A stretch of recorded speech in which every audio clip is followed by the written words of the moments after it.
a biblical perspective on life, culture and current events. This is 2020 on Vision. Some on-the-ground insight today into an important and very large archaeological dig in the city of Jerusalem. It's one of the world's most ancient cities, central to the Bible's history, present and the future. And there might be a war on, but archaeologists are continuing to explore the Second Temple period structures, shedding more light on a monumental building from the early Roman period. Well, our next guest is there.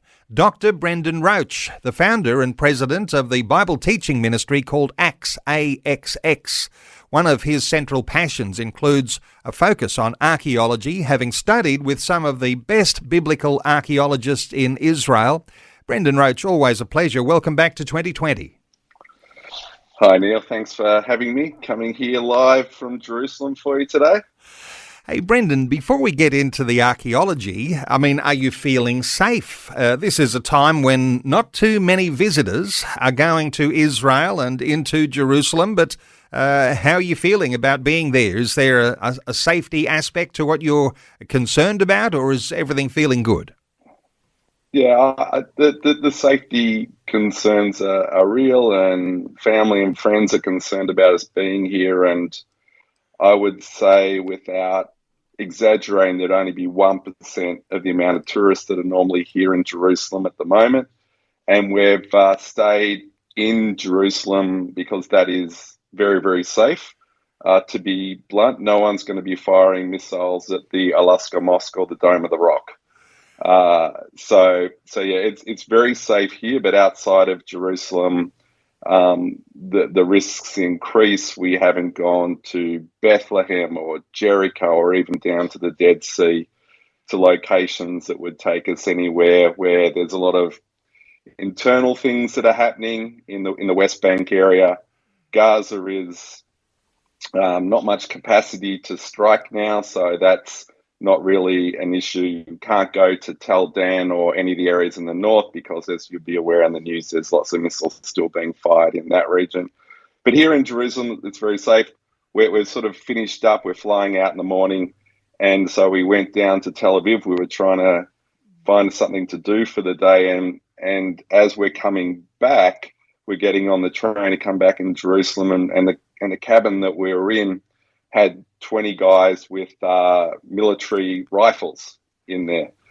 And to give you an idea, Carol was very nervous when she saw these guys when we first arrived, and then it was explained to us that these were soldiers who were on leave and required to keep their weapons with them. And to give you an idea, after 2.5 weeks of being here, Carol said, "Oh, that's the safest I've felt since I was here in Jerusalem." So it is very much in your face. It is always, there's always a risk. There's on the dig, there's 3 of the archaeologists, the junior ones, who are say 25 to 30, who have actually gone into military service.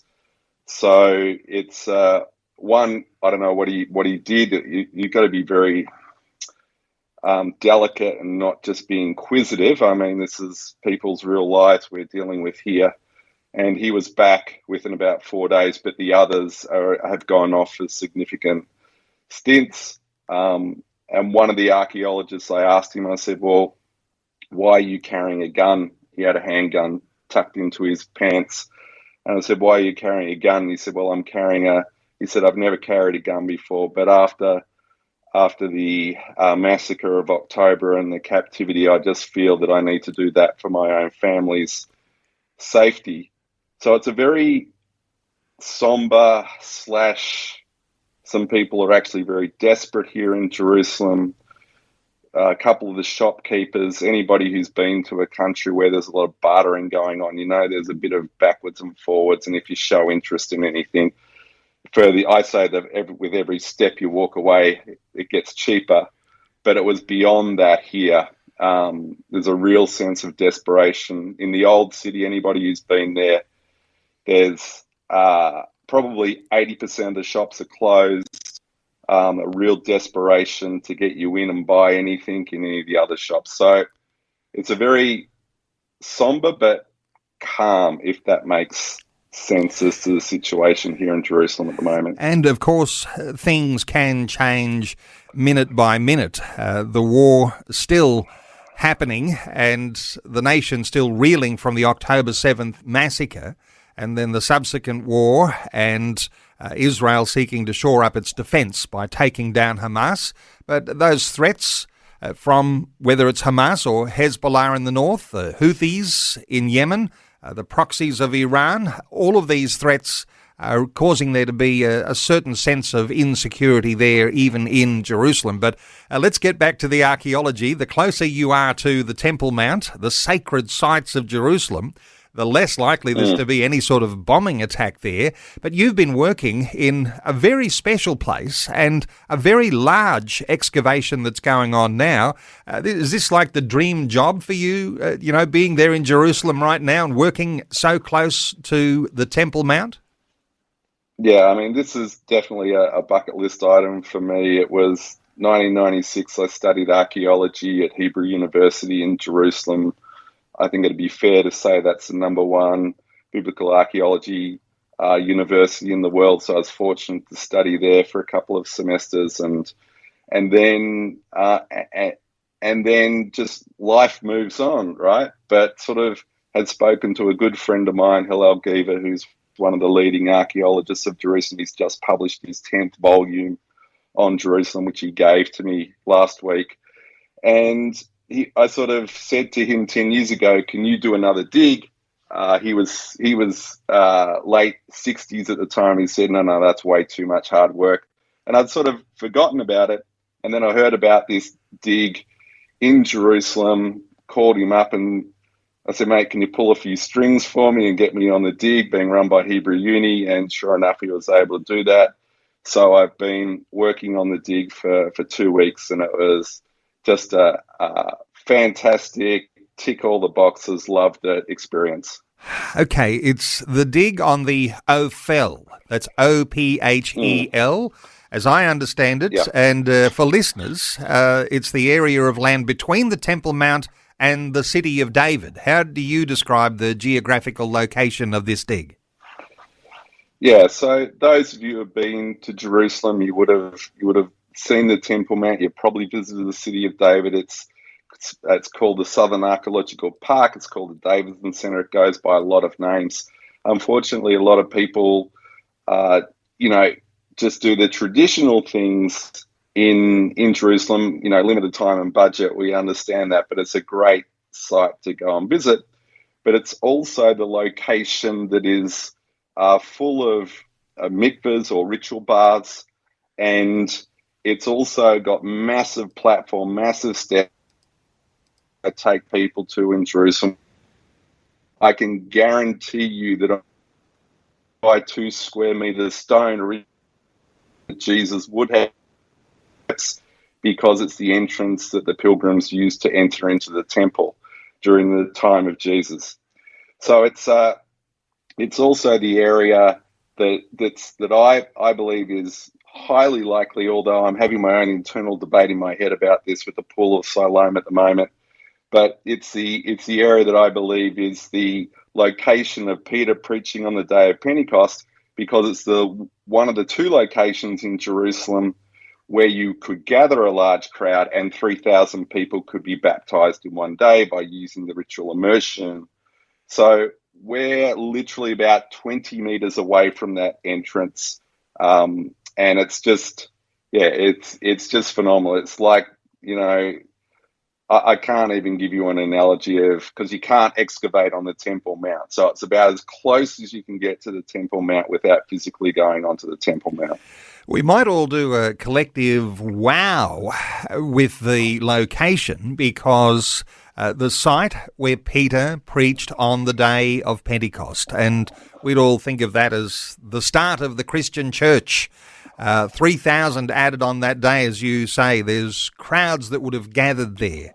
And so when you're doing a dig like this, are you digging the actual area that would have happened, or are there layer upon layer upon layer that you have to go down to find the original levels? How does that work with your archaeological dig?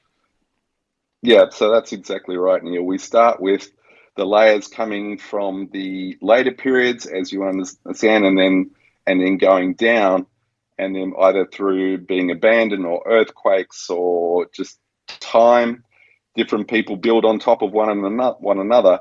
So they'd already taken off most of in the area that we're working on. They'd gone down to most of what we call the Roman or Herodian or first century period. But in the little corner that we are, they still had some Byzantine buildings. So Byzantine is like 300 to 600 AD, early church, when the church becomes a part of the Roman Empire.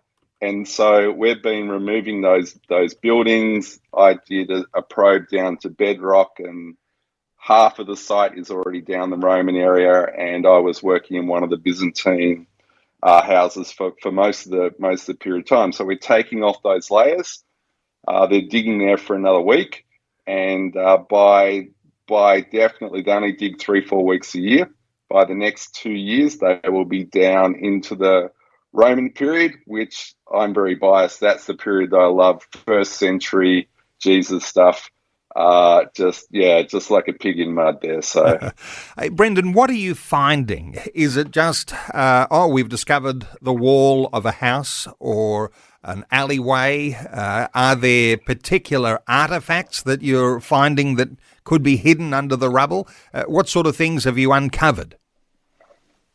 So we've uncovered some interesting things. There was a small vase that they think actually goes back to about 800 years old. It goes back to the Old Testament. No one can identify what this is. They were sending photos out to local expert archaeologists, and they're all shrugging their heads. And see, the most common thing an archaeologist will say is, "I don't know."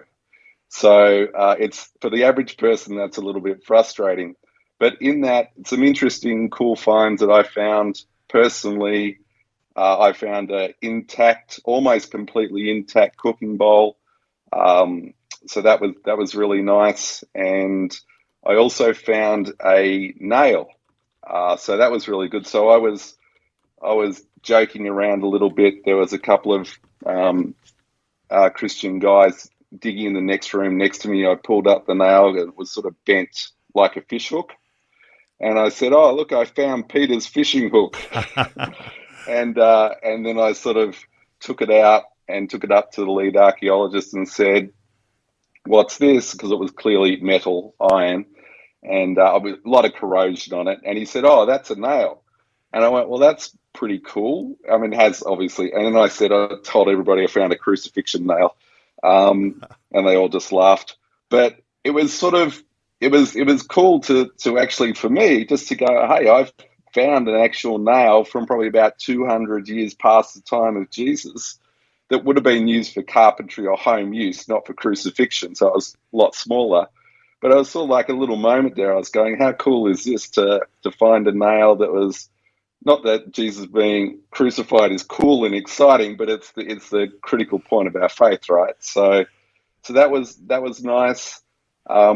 I didn't find it, but there was a figurine that was, which interesting in the sense that it was a Roman figurine. So that's interesting. Why is a Roman figurine doing in a Christian Byzantine home?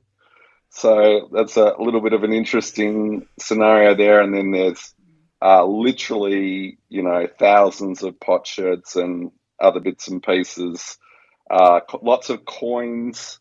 There's these very small coins. So quick story, I didn't know. So during the Byzantine period, the Romans had a coin, I'm going to mispronounce it, I think it's called a minima, and it would take about 5,000 of these minima to buy a loaf of bread. They were so worthless. So you would buy something by weight, not by counting them. So the site's littered with these coins as well. And coins is very important for an archaeological site because it helps us date the location. But the really cool thing, which wasn't in our area, which was a system of tunnels and mikvahs that had been developed from the time of Jesus to about until about the destruction of the temple. So again, there's a system of tunnels and more where they'd go in and they would do their ritual cleansing, or what we would call baptism. So that's already been uncovered, and now they're trying to link the two buildings. So it's funny. I would say to the lead archaeologist in my area, what's the most exciting find? And he goes, I'm not interested in that. I'm interested in the building. So everybody's interested in something different. I'm interested in the finds. But let me assume here that you don't get to keep the things that you find, or is there a little bit of leeway? As you say, there's so many of those little coins that, who's going to miss those? And do archaeologists occasionally get to take home souvenirs? Do you get to keep any of it? Well, I didn't. I thought about it, but I didn't. It's not good to remove the archaeology and the dating. You don't know, something you might actually take away might be significant. But it's to give you an idea of what does happen. Almost every day, I'm walking through the old city. I'm covered in dirt. I've got my gear. It's clear that I've been digging. I would be approached by a local asking me what I found. So there's a very, very healthy black market in Jerusalem for archaeology finds and things like that. So no, I'm not. I haven't stolen any antiquities this time. But you can, if you're walking around a lot of the sites in Jerusalem, there's potsherds, bits of pottery everywhere, and and you can take them because they're not linked to any dig. They're just found on the surface. Anytime it rains, they'll wash up. So yeah, there's pottery everywhere. It doesn't disintegrate, doesn't go away. So no, I want to do the right thing by digging. I don't know if I want to be invited back. We're digging in 35-degree heat, and it sounds very romantic. But think a landscape gardener's labourer doing all the digging and the working and moving, bringing down walls, moving dirt. So it's a lot of hard work, which is why I've avoided it. We'll be picturing you working very hard in the 35-degree heat. Hey, stay with us, Dr. Brendan Roach. More to talk about insofar as this archaeological dig just near the Temple Mount. In fact, if you're thinking, where's the Temple Mount, picturing in your mind just between the Temple Mount and the city of David at a site that may have real relevance for the day of Pentecost. More to talk about just ahead with Dr. Brendan Roach. Brendan, stay with us. We're back with more shortly. Well, we're into a conversation all about archaeology with Dr. Brendan Roach. He's the founder and president of the Bible training ministry called AXX, AXX. I'll tell you how you can connect with AXX shortly. But Brendan has a real fascination and he's well trained in archaeology. It's one of his central passions. It includes a focus on archaeology, and right now he is in Jerusalem. And when I say in Jerusalem, he is just near the Temple Mount, in between the Temple Mount and the city of David, at an archaeological site where there is a dig right now called the Dig on the Ophel, and there's real relevance because the site that Brendan is on has the capacity to be what we understand as Bible readers, the site where the day of Pentecost took place, where Peter got up to preach and 3,000 were added to the church on that very first day. Oftentimes we think of that as the birth of the church. So when we think about this day of Pentecost and the dig, what makes you absolutely certain here? Or is there always a little element of doubt, Brendan, about the site and the day of Pentecost? Yeah, I think one of the things I enjoy about studying biblical archaeology is that the people who take it seriously say that it always gives you more questions than answers. So we're always learning more. The more we find, the more questions we have, the more we learn. And I've always had a very strong belief that the day of Pentecost was on the Ophel, on these beautiful large steps, a beautiful large plateau. if you can imagine it, probably about 100 meters wide and about 30, 40 meters deep, with the steps coming up and surrounded by these mikvahs or mikveot and ritual baths where people would have to cleanse themselves before they were able to come into the temple and worship God. So that's the perfect location. About 20 years ago, they found what they believed to be the Pool of Siloam. Recently, they purchased the pool off, I think it was the Greek Orthodox Church had reluctantly sold it to the Israeli Antiquities Authorities, so they've been able to excavate it more. And they've found this massive pool, and of course we know the Pool of Siloam from the story where Jesus sent the blind man to go and wash. So it was water coming from the Gihon spring. So to cut a long story short, this is the most ritually pure water that you can have in Jerusalem. And and they've recently discovered, as they've been excavating, a pathway which leads directly from the Pool of Siloam up to the gates of the temple. And they're now calling this the Pilgrim's Pathway. And this is an area, it's about half the size of an Olympic swimming pool.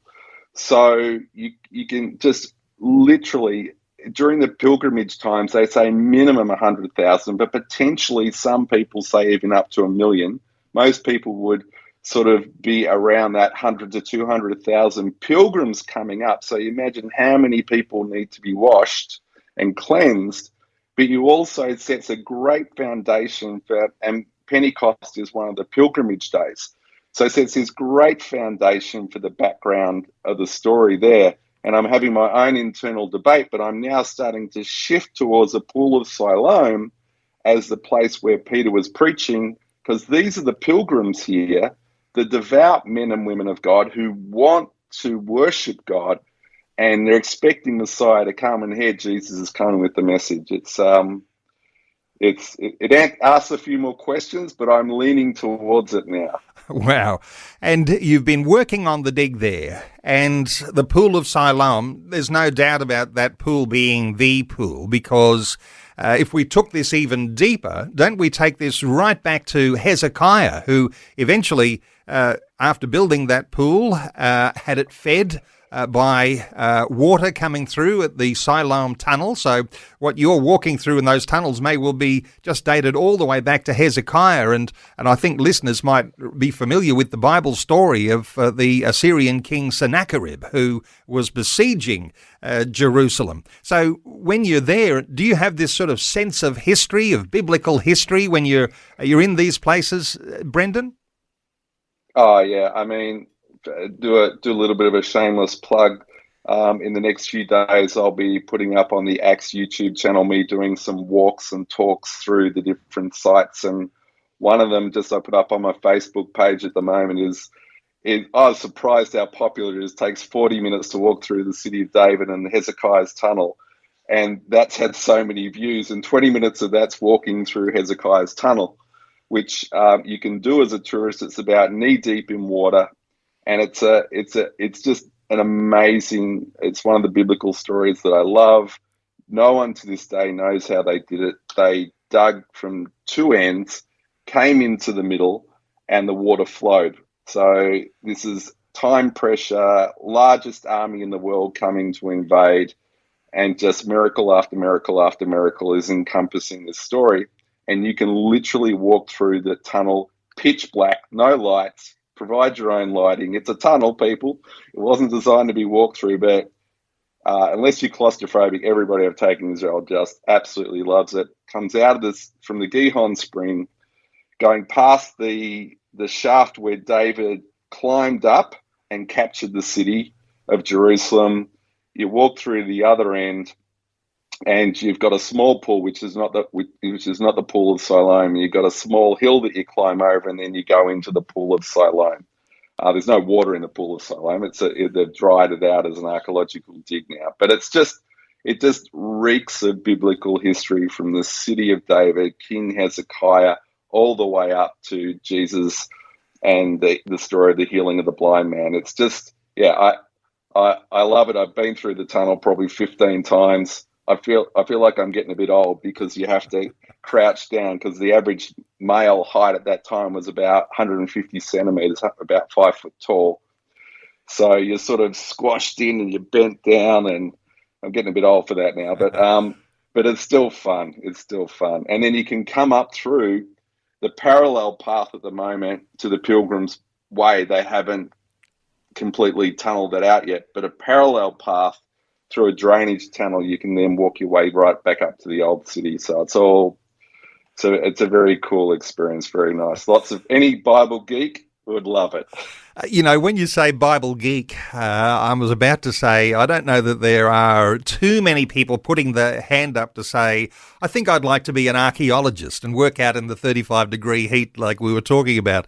But this sense of the miraculous, if I'm asking you about that, the sense of the miraculous, because when we talk archaeology, we're talking often about bringing the biblical narrative to life. And there you are right in the middle of all of that. And undoubtedly you'll bring that to your own writings and your lectures, and you'll be passing on these things to students, but pretty hard to actually pass on the sense of the miraculous. You've sort of got to be there, haven't you?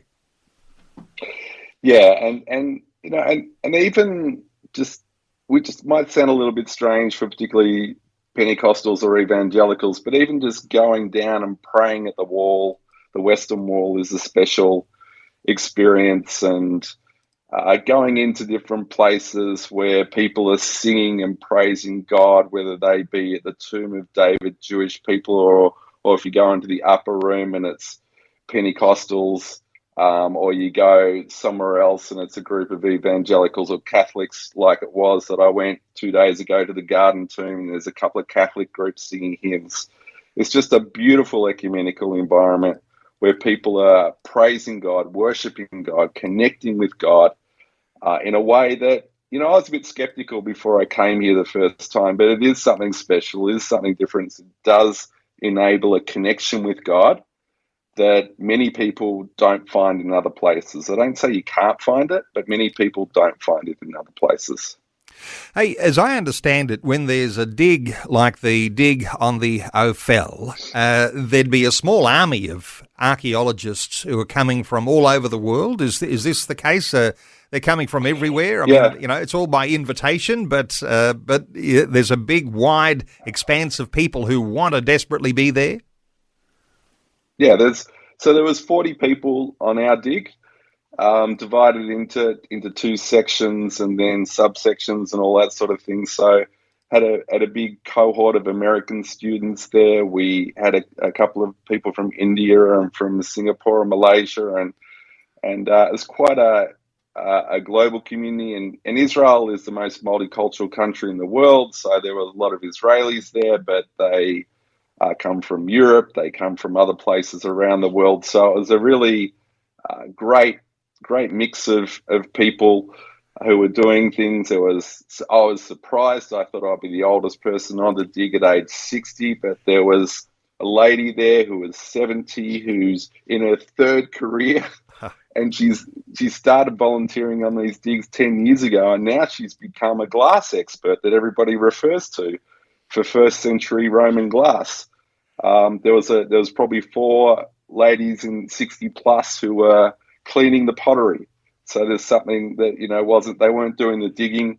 There was 3 guys of us who were in our 60s, and I tell you what, we're all working pretty hard and doing things. So, and then lots of young guys and girls were there, and they were doing the bulk of the heavy lifting. The guys were turning big rocks into little rocks with sledgehammers, and I was looking at them going, man, that's hard work.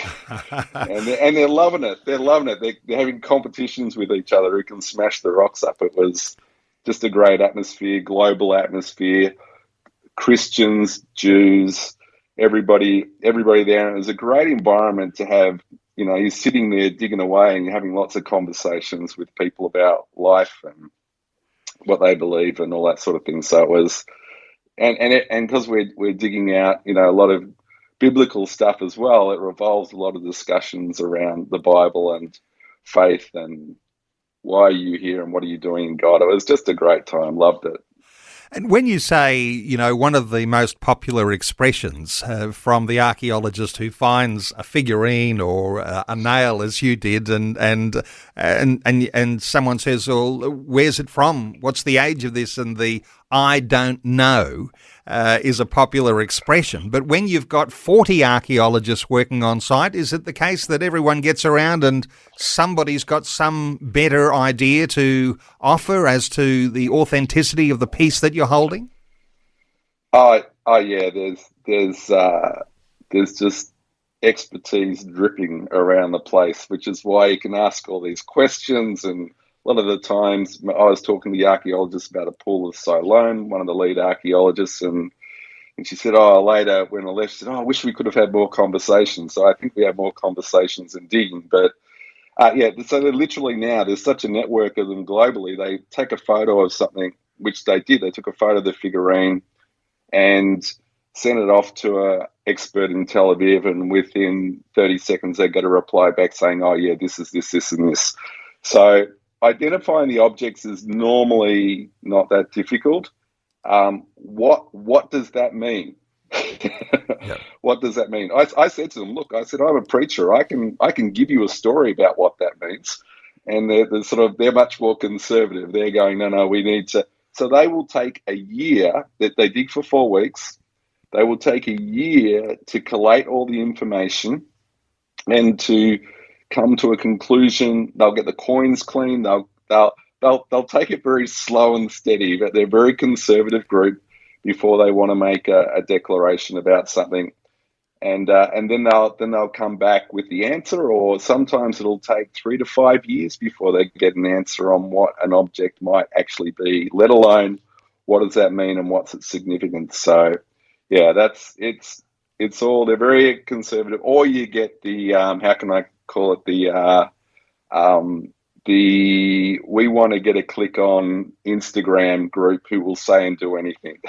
Okay. Outrageous to get a click. So they tend to fall into two categories, and 99.5% of them are fall into the very conservative category, which I like.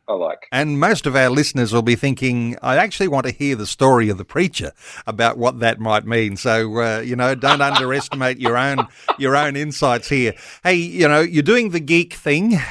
You're doing biblical archaeology on the dream site there in Jerusalem, but I can't let you go without talking about your day job, and no doubt you'll be back to that sometime soon. The founder and president of the Bible teaching ministry called AXX, AXX. You got a quick update for us on how things are going, because you're actually training the world that doesn't have access to Bible colleges, if that's a simple way of putting it. But how are things going with AXX? It's just, thanks for asking, Neil. It's just going phenomenally well. We've now got 17,000 students around the world in training from over 100 countries, predominantly in Africa. And you're right, these are people who've never had any formal training, and they do have access to online, so they're able to do our courses online. And we're looking and we're developing more French courses. Once we get some of that, I might come and talk to you about how we're going to do that a little bit later. And I'm also at the moment, I'm writing a book about the call of God. How do I identify being called of God? So that's my legacy piece. That's my life call. It's talking to students and people. How do I know if I'm called of God? So that's a fair way away, but I've got well into the first draft now, so hopefully one day I'll come back and have a chat about that in the not too distant future. But things are going incredibly well, and we always need more support, but all ministries need lots of support. But we're doing what we're believing we're called to do, and we graduated 1,000 students last year, so things are going incredibly well. You might be thinking of that book as your legacy piece, but you did say you're only in your 60s, so plenty of time yet. Plenty of time yet for plenty more from you, Dr. Brendan Roach, founder and president of the Bible teaching ministry called AXX. And mind-boggling to think, 17,000 students in training. mainly from Africa, and people who ordinarily could not afford to go and study at a theological college, and they're getting a great theological education with AXX. And for listeners in Australia to connect and find out what courses are on offer here, you can go to axx.edu.au. That's axx.edu.au. And those are the courses that are on offer for Australians and others around the Western world. There's also courses that are being offered in, as Brendan said, in Africa, in Asia, in Eastern Europe, in South America. And there's some websites for AXX, axx.edu.au or axx.global.